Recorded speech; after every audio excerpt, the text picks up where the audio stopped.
I don't tell this story very often, but I was having a very candid conversation with someone that I would consider a mentor of mine as I was kind of in the process of moving here and looking to get involved with revitalizing or replanting. They're both nuanced, similar. We're kind of doing both of those things here.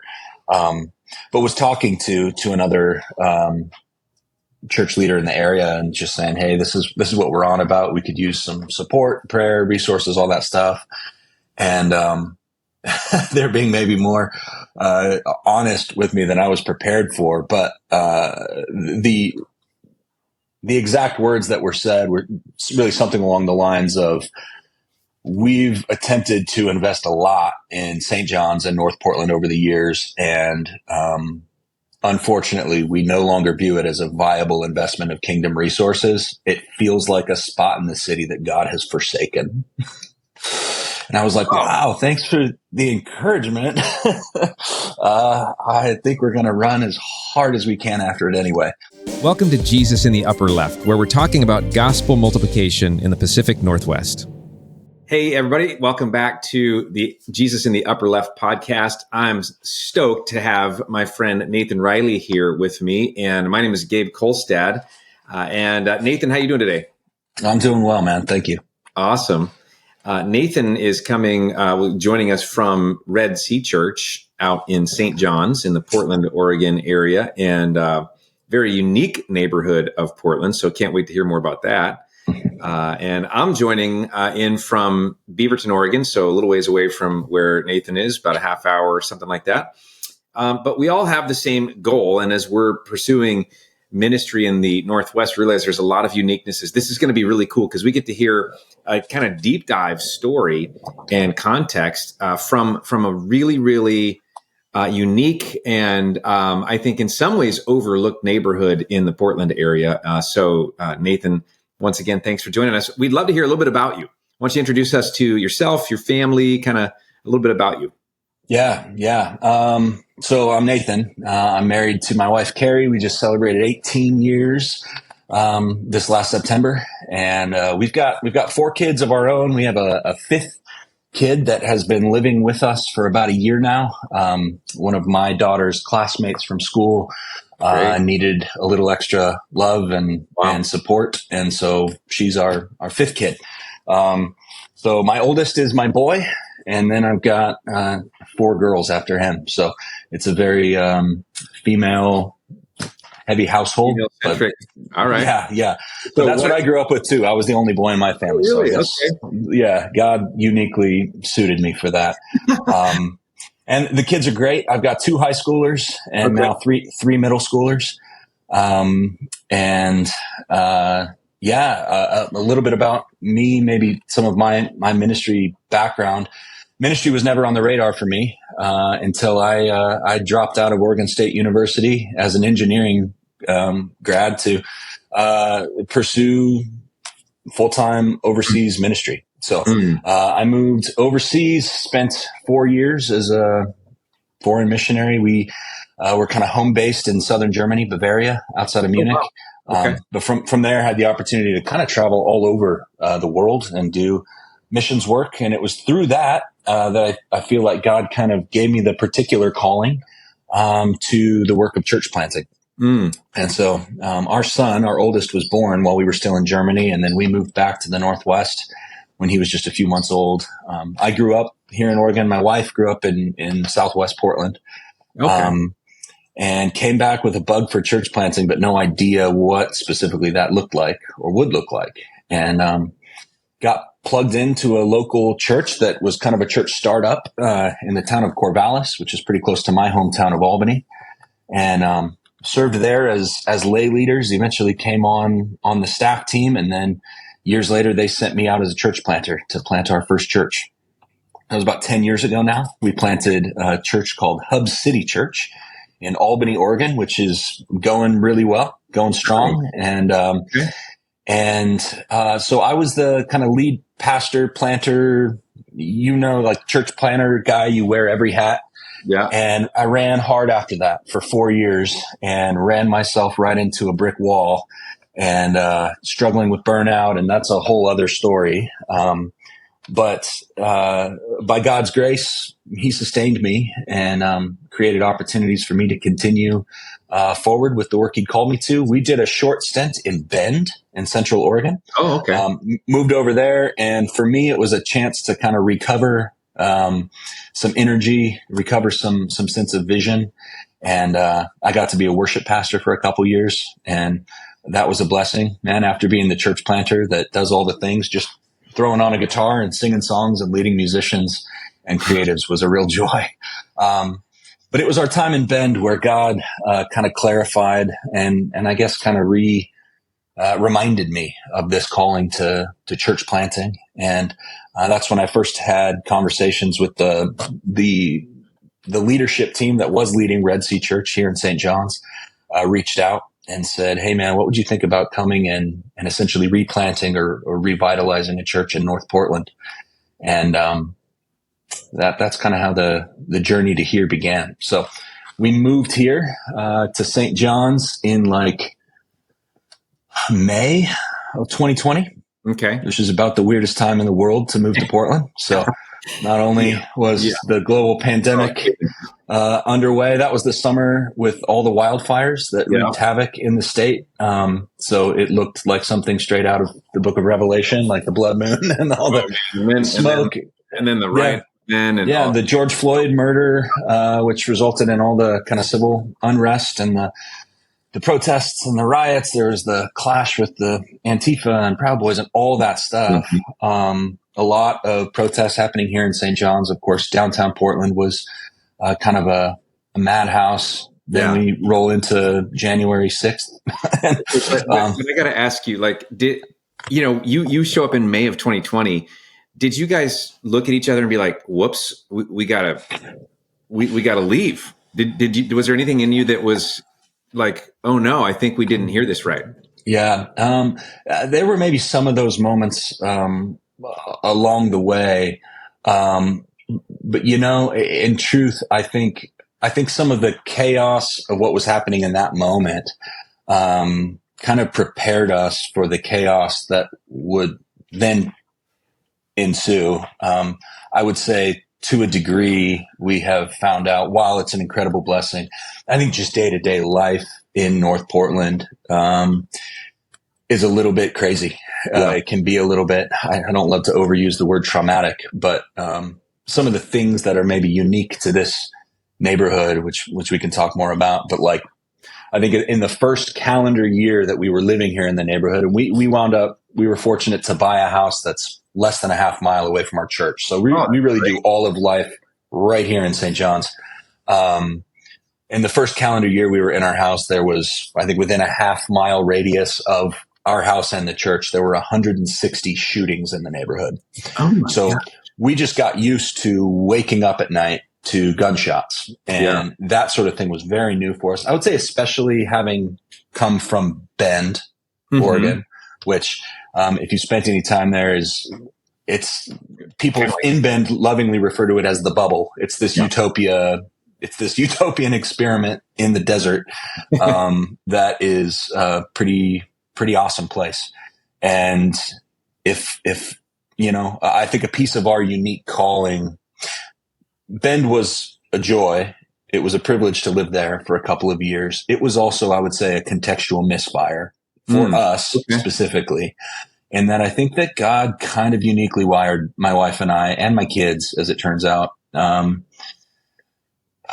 be people that kind of thrive in a little bit of chaos and a little bit of, brokenness. Makes sense to it. Like the hardest thing for us about being in Bend was how awesome Bend was. I get that. Okay. Yeah. Yep. Cool. So moving into a more challenging context was, a challenge and an incredible joy. Yeah. And we joke about it all the time. My wife and I, we say we have never lived in a place more difficult, more challenging, in a tougher context. And, we have never felt more at home and more at peace and more in the center of, I think, our calling and God's will for our family. So, well, that's honestly, I mean, what made me want to reach out to you. Well, one was that there was a Sunday when I was not teaching at our church here in Beaverton, And my wife and I looked at each other like, we should just like go somewhere. We should just like go to another church today. So we remembered that our daughter was supposed to be leading worship, at your church. Right. And so we cruised over there, and it turns out she was sick that day. So we didn't see her there, but we went ahead and joined in your service and just really felt included, really felt welcomed. It really felt like there was something really special going on there. Mm-hmm. And, as somebody who's been in our city for a long, long time, I mean, 25 plus years, looking around, watching things come and go, watching the news, driving around the city, being very familiar with St. John's. I know that there are very few people who could do what you're doing in St. John's. And so I was just intrigued about that. And, very excited that God has brought some momentum to Red Sea. And then as a result, some more life to the community that you serve. So I really kind of want to dig into that a little bit on the contextual, like what you're doing there, why you're doing what you're doing there, what problems you see that need to be solved in St. John's, what you guys feel like you could uniquely bring and what you're trying to do there. So why don't we jump into the question, what do you think it's hard there. Why? What are the challenges of your unique community? Yeah. Besides what you just mentioned with some of the violence and thing.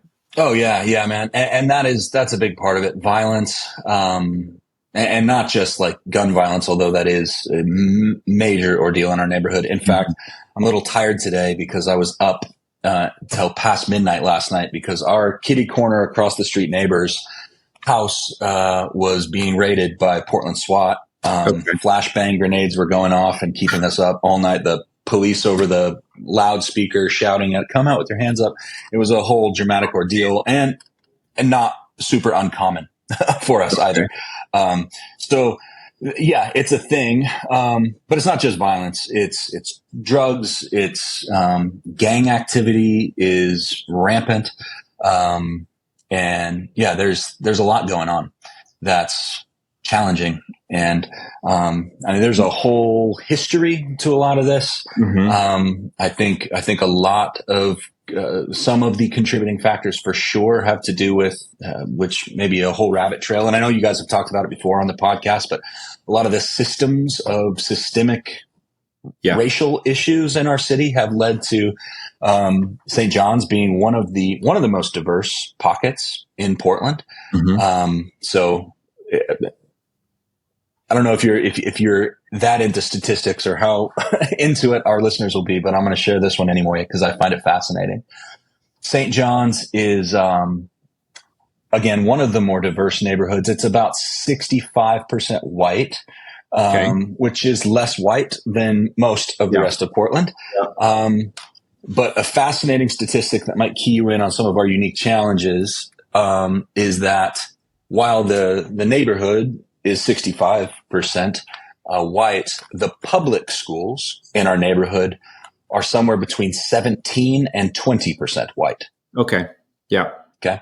And so what we've found is, again, stereotypically speaking, a lot of the gentrification that's happened in the area and a lot of the white families that have moved in, oftentimes displacing other families, tends to be upwardly mobile with more options than some of the families that have been here for generations are. And the result of that, as we've found, is that in general, there are other schooling options. So you have your kids in private school, or you have them in a Christian school, or if there's multiple parents at home, homeschooling's an option.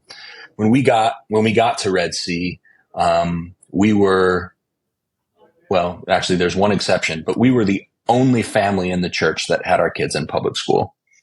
There was one other family that had their kids in public school who's a single mom with a couple of kids. So I guess that your kids are still in public school. They are, yep. Okay. And it is a brutal challenge and an incredible blessing all at the same time. Okay. That's how I would describe it. We had all of our kids, we got 3 kids now that are all out of high school. But same thing, same reason. And same, for us, challenge and privilege. It's great.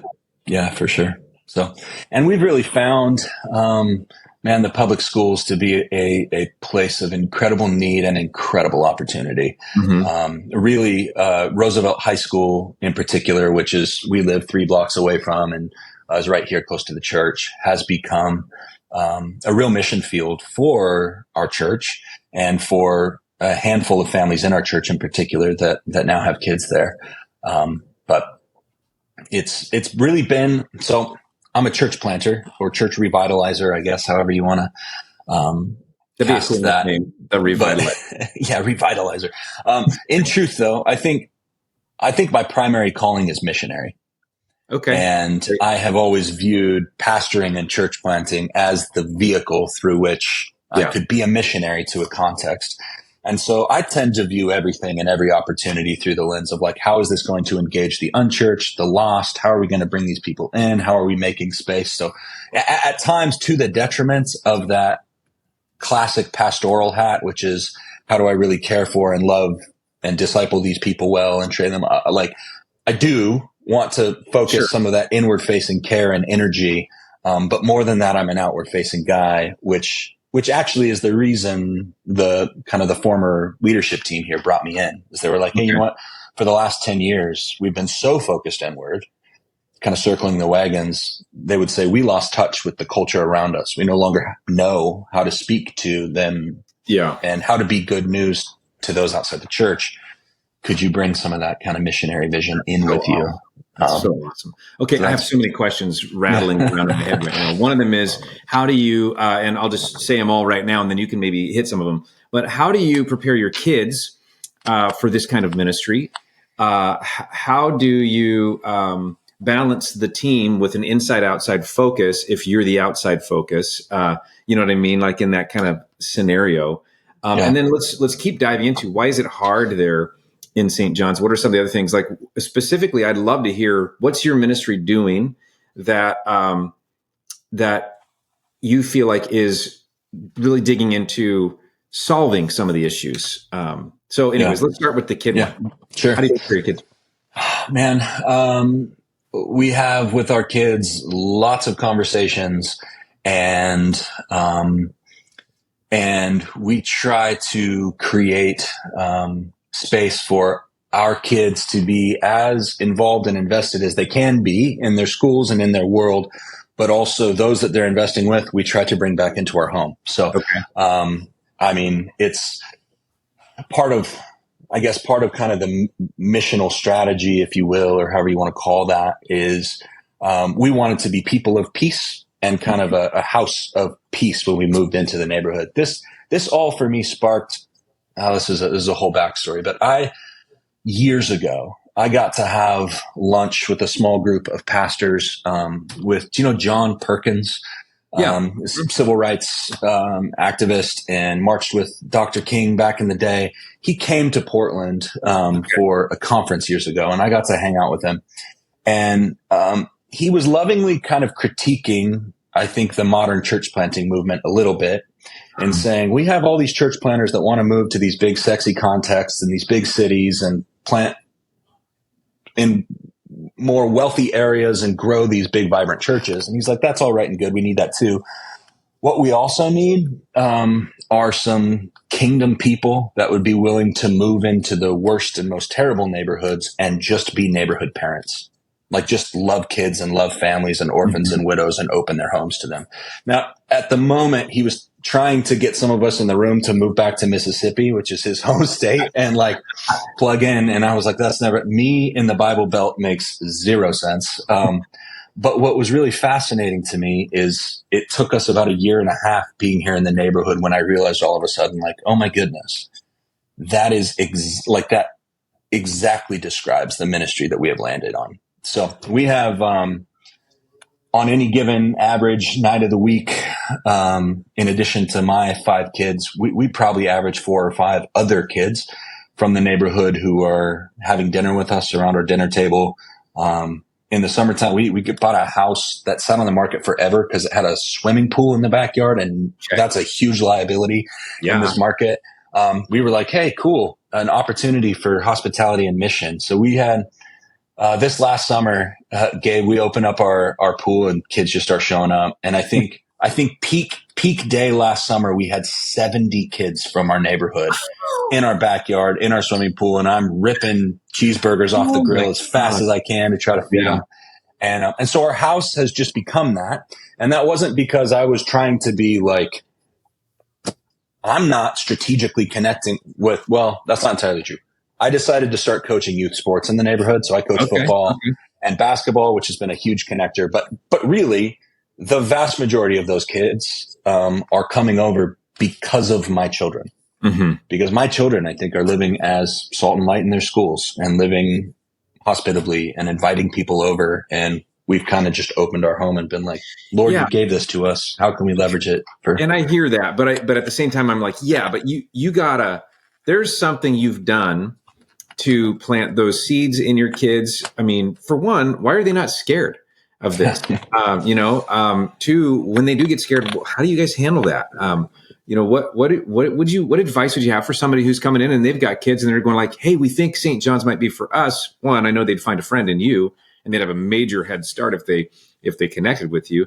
But two, what advice do you give them for how they help their kids integrate like this? Because it's incredible what you're doing. Oh, thanks, man.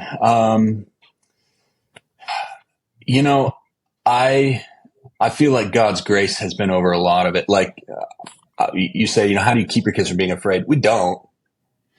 My kids get afraid regularly. Just this last weekend, you probably saw it in the news. Somebody broke into Roosevelt High School. They shattered a whole bunch of glass. They tagged all the lockers with some really profane and disturbing messages.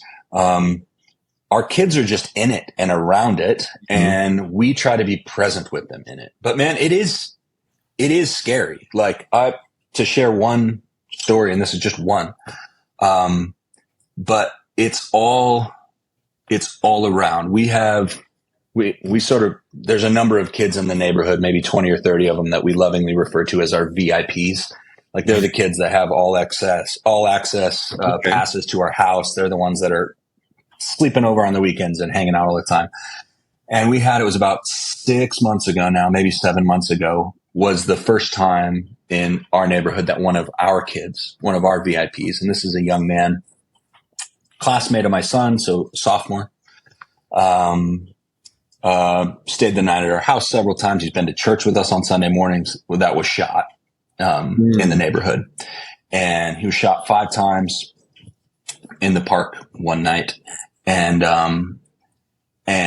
I got the call that had happened and talked to it was very upsetting. He survived, which is a miracle. Yeah. So he was shot in the chest and it was bad. What we found out later, from our kids, because it's a small neighborhood, everyone knows everybody and this stuff is going on. And, is that not only, trying to say this sensitively, when acts of violence happen in the neighborhood, generally people are aware of what happened and by whom and to whom it happened. And we found out after the fact that not only had this kid, who again thankfully survived, spent a lot of time in our house, the other youth who perpetrated the violence is also a kid that has spent significant amounts of time in our house. And somehow I don't know that it was an intentional thing on our part to like uniquely prepare our kids other than to say, we're going to step into this. It's all going to be messy. We're going to be in it together. We're going to pray a lot together as a family, and we're just going to have these conversations. But I don't think, that's kind of been our philosophy of parenting. I think from the beginning is, we don't want to hide our children from reality. We also don't want to overexpose them and like traumatize them. But the truth is there's brokenness all around us all the time. And we can pretend like that doesn't exist. Or we can have really hard, really honest conversations about it when it does. And, that's scary sometimes. Are you ever scared about, as a parent in that kind of situation, because you're so close to so much of it, are you ever scared about the influence that might be coming into your kids' lives?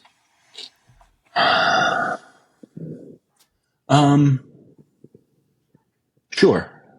I think it's a concern. I think it's constantly something that we're thinking about.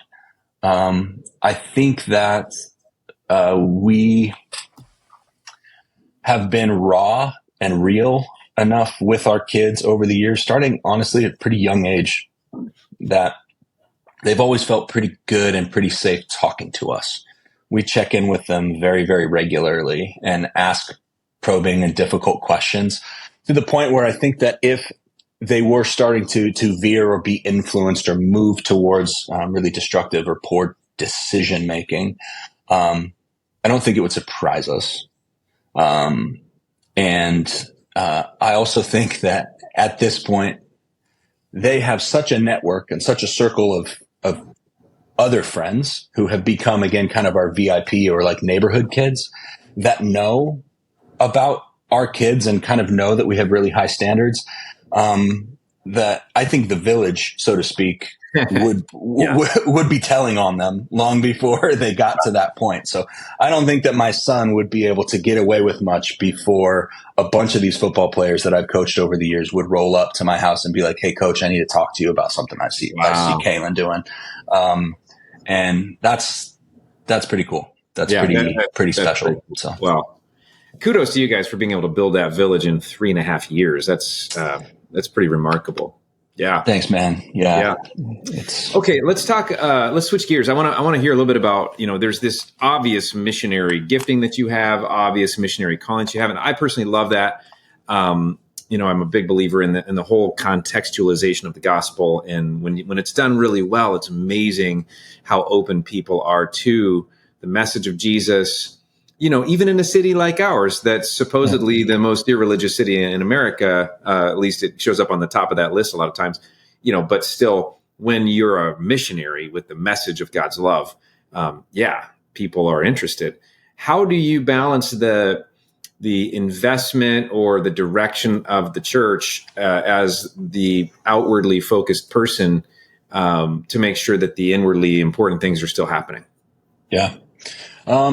I think that, so the inwardly important stuff is always on my radar. I would say it's just not the thing that I'm most passionate about. I think it's something that I'm competent in doing and aware of. But the best thing that I've been able to do at Red Sea, I think, is to identify who are those sort of more naturally gifted shepherds, if you want to use that terminology, and to try to build a leadership team of those people. So, I kind of joked about, like, if you got some people that are more gifted in fishing and can grab people and pull them into the boat, you also need somebody with the net that's going to catch them. And, so I think that we've got, I think that I have a growing team of those kind of net people, as it were, that can catch, and create meaningful community and, free me up to be a little bit more of that kind of evangelist, outward facing, and do that shepherding work. So, we're a really small church. You came and visited. And so, we have, a great Sunday for us might be 60 people. But we have three elders on the team, all relatively new elders. The entire leadership team has changed over since I got here, which is a lesson that I learned. There's a difference between church planting and church revitalizing. And if you try to come in to revitalize with the mindset of a planter, you can do things wrong. And so I've learned plenty of lessons there. But the two other elders that we have on our team and several members of our greater leadership community are very much like soul care, shepherd, disciplers. Okay. And man, without those people, I think we would be so anemic. And that's a lesson that I learned with our original church plant, Hub City Church in Albany. Again, I come in with this kind of church planter evangelist vibe, and my right-hand man, in that task, our kind of associate pastor, very similar gifting to me. And that meant we were really effective and kind of on the cutting edge in our city when it came to reaching the unchurched and the lost. But we were really, really weak when it came to some of the systems of discipleship and structures and whatever. And so I think I've come to learn the incredible value of diversity in general, but especially diversity in gifting when it comes to the leadership of a church. Yeah. How you need, the fivefold gifting that Paul talks about, the apostles, the prophets, the evangelists, and shepherds and teachers. Like, you need to have the presence of all of those giftings, or else you're going to have some major blind spots. So you've got people as a part of that solution. What sort of processes, you mentioned systems, have you found helpful in your context to also balance that out? Yeah. So we are not a program heavy church at all. So we don't have, we kind of do three things. We have, Sunday mornings, we gather for worship. We have what we call our home communities, which is kind of a hybrid maybe between a typical small group and more of kind of a missional community sort of idea, if you're familiar with that language. House church kind of things. And then we try to create spaces regularly where we can engage the city with acts of service. Outside of that, we don't have a lot going. We started a youth group, which was like the first real program thing the church has done and maybe ever, with smashing success. So I cannot sing loud enough the praises of a young man named Zach Shute, who I know that you know. Yes, I do. Good friends with your daughter, Caitlin. And they are both full-on members of Generation Z and very good at connecting with people that are a whole lot younger than me, which is amazing. I'm going to be out of town this Sunday, and Zach is preaching for me, and your daughter's coming to lead worship. So, I'm excited.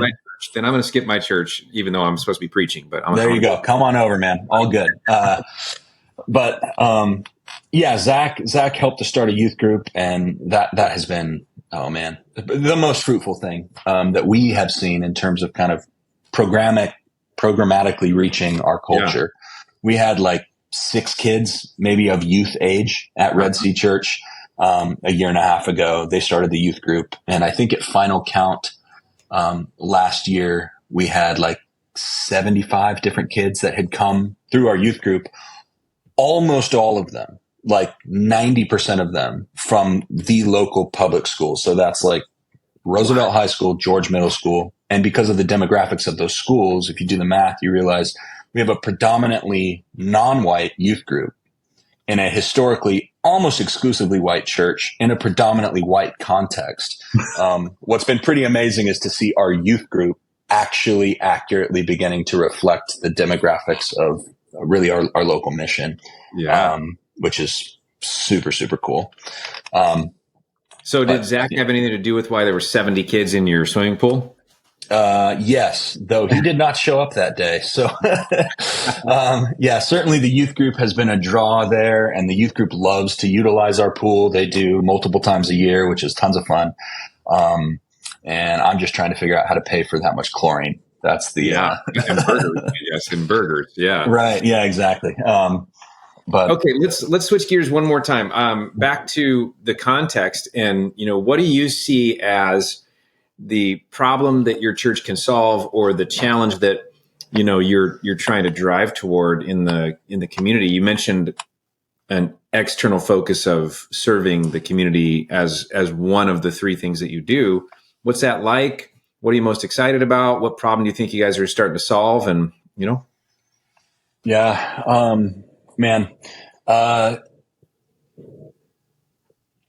you can have theories and dreams and visions. And I think as sort of church planter guys, we tend to be full of those. And then you get boots on the ground. And I feel like we kind of came to a point a couple years ago where it was like, man, theoretically in my mind, I had this whole church planting game figured out. I knew what had worked for, with our church plants in Albany. And then you run after that goal and stand back one day and realize it feels like the Lord is moving and doing something, but it looks completely different than what I thought it was going to be. And either then you double down with the direction that you're trying to go, or you stand back and say, man, Jesus, if you're opening doors this direction, we're going to just try to run after that as hard as we can. And I feel like that's kind of what's been happening for us. So if we want to try to view that through the lens of like, what are some of the problems with our particular context that we are addressing, they're myriad. Yeah. But I feel like the unique opportunity that Red Sea Church has right now, that's kind of unique to us among the churches in North Portland, is this incredible traction that we've been gaining with young people. I think some of that has come through members of our church stepping up and stepping into local schools, doing things like coaching, like I've been doing, or mentoring, or other stuff. But man, as we step back and see all of a sudden, like we start a youth group on a whim, and kids that are, and of those kids that are showing up, those, I think 75 different kids that showed up this last year, almost every single one of them is coming from an unchurched family, with little to no church background.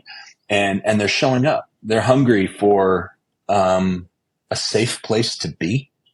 Like, we don't take that for granted in our context. There's a lot of unsafe places to be. This is a safe place with a positive influence and positive adults who want to invest in you and show you some care and concern. I think kids in our neighborhood don't take that for granted, because I don't think that that's an opportunity afforded a lot of them all that often. So I think that's one of the things that we've been kind of trying to run after in terms of a problem, is recognizing a lot of these systemic issues of the violence, of the drugs, of the gang activity, of the whatever.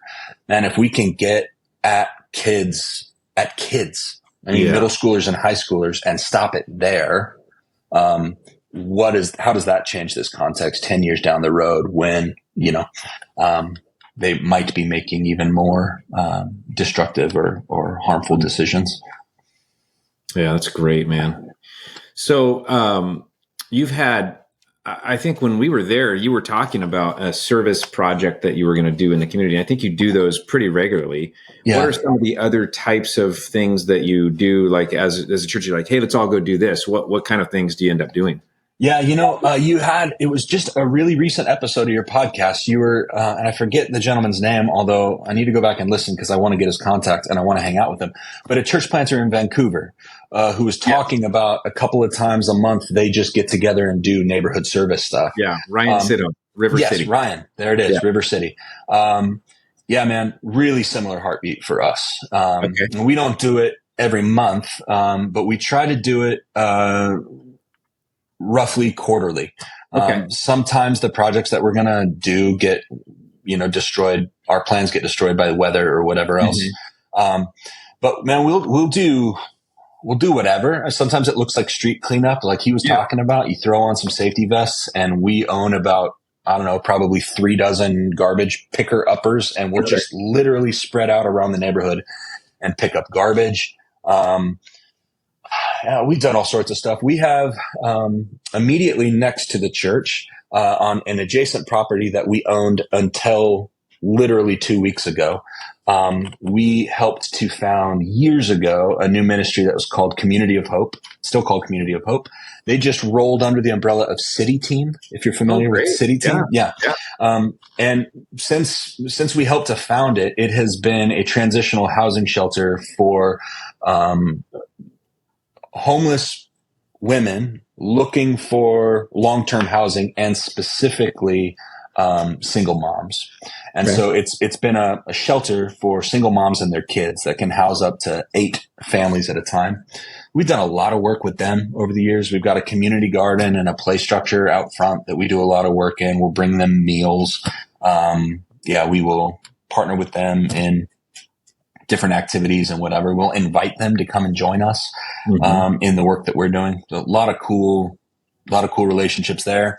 And then again, I mean, there's the service opportunities are endless. I mean, I feel like I'm harping on this again and again, but the local public schools are I feel like so under-resourced. And, when our kids got to George Middle School, my wife went to the first PTA meeting and met the PTA president, who was the only member of the PTA. So like parental involvement. And it's not that parental involvement doesn't exist because parents are being negligent. It's that the parents that are in the picture, if they're in the picture, are working 4 jobs. Yeah. Yep. And they don't have time, Yeah.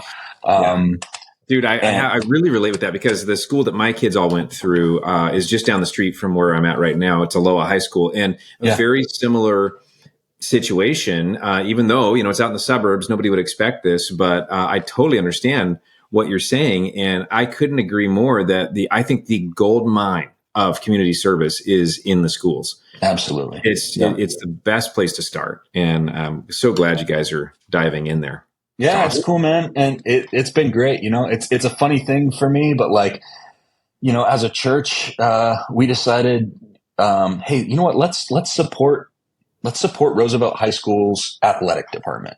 That's something that we can do. And we can show up and help with events and help run concessions and stuff like that. But it's funny to me now that at a public school in Portland, of all cities, if you were to walk in the gymnasium at any given, basketball game or wrestling meet or whatever, there's a big sign on the wall in that gymnasium that says Red Sea Church. Yeah. So that's kind of cool. That is cool.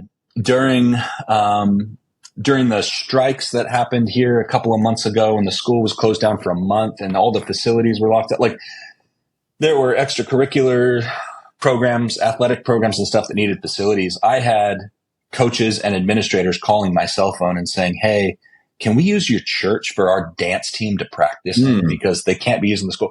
So when you get to that point where the local schools are calling the church, can you help us out? Because we know that you're for us. We know that you love us. You have a history of showing up. I view that as just man, praise the Lord that he's opening these doors, and we want more of it. Yeah, that's such good evidence that God's using you guys. And I do think that's the heartbeat of what he wants to do in our city. I was thinking about your sales pitch for planters coming to St. John's might be a little tough at this point because basically what you said is it's such a tight, small place that, you can't just bring in some plan and expect that it's just going to be boom, roll it out. Right. Right. There's some serious problems happening in the community. Yeah. You really want to be a missionary if you're going to come in and do that. But I think there's probably people listening and watching who are like, that sounds like exactly what I want.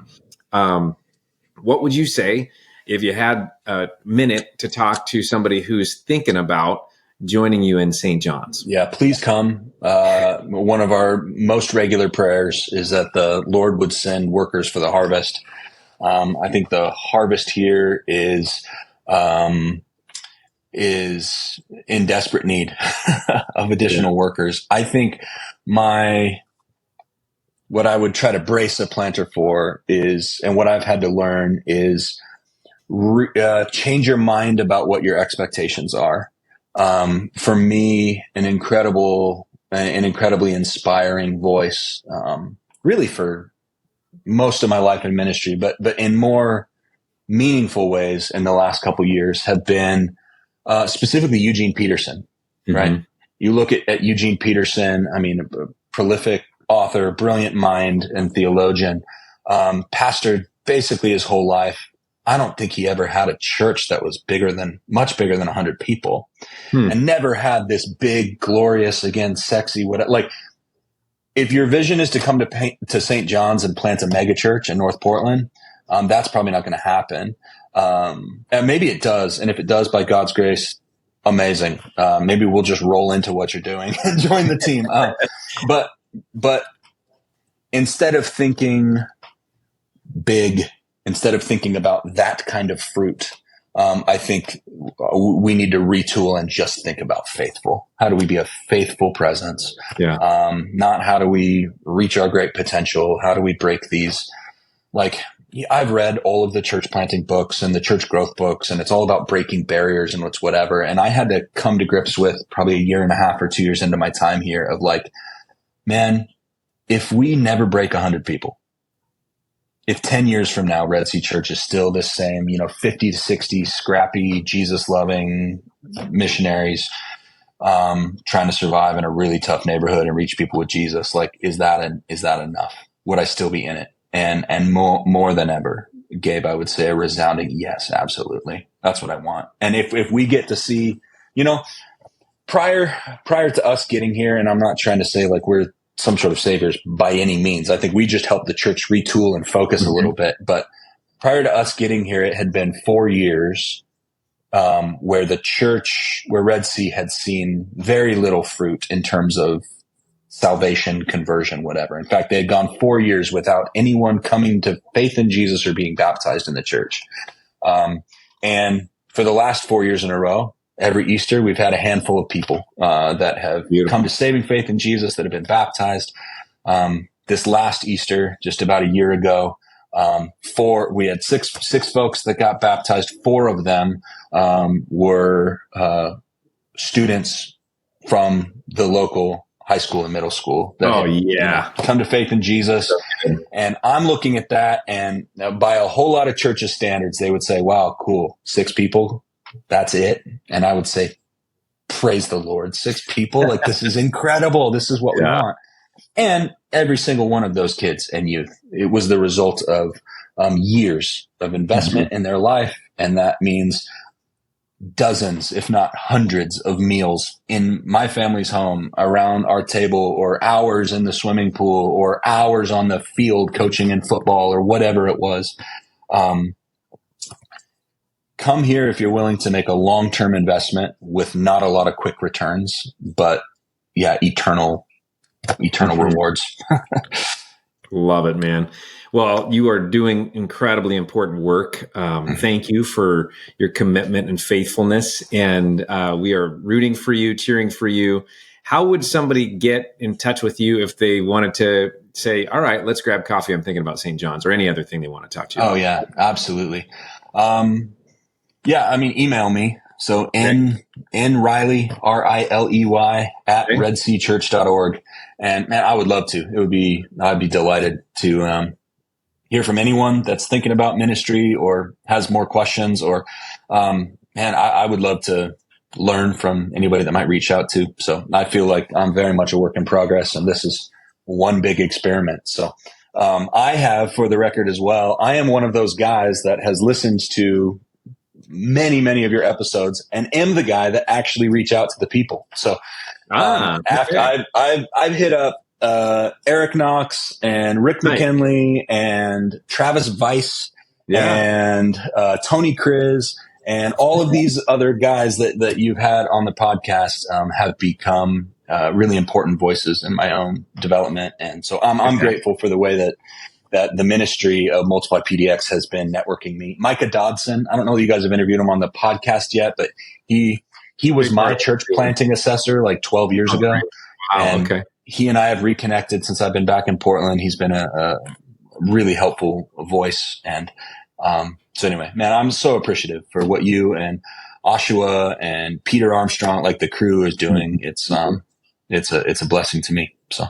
Very cool, man. Well, thanks so much for spending your time with us, and we'll be praying that God continues to pour his favor out on what you're doing there. Yeah. Thank you very much, Gabe. You bet. Thanks so much for joining us for this episode of Jesus in the Upper Left. We want to ask you a quick favor. Would you please subscribe so you don't miss a single episode, and share with those that are in your life that might benefit from the content. Hit the notifications button, rate and review, of course, and then head on over to upperleftshow.com, where you can find bonus content, opportunities to connect with those around the city that are doing similar work as you, resources to help you, and just a way to connect to the community. We hope to see you again next time.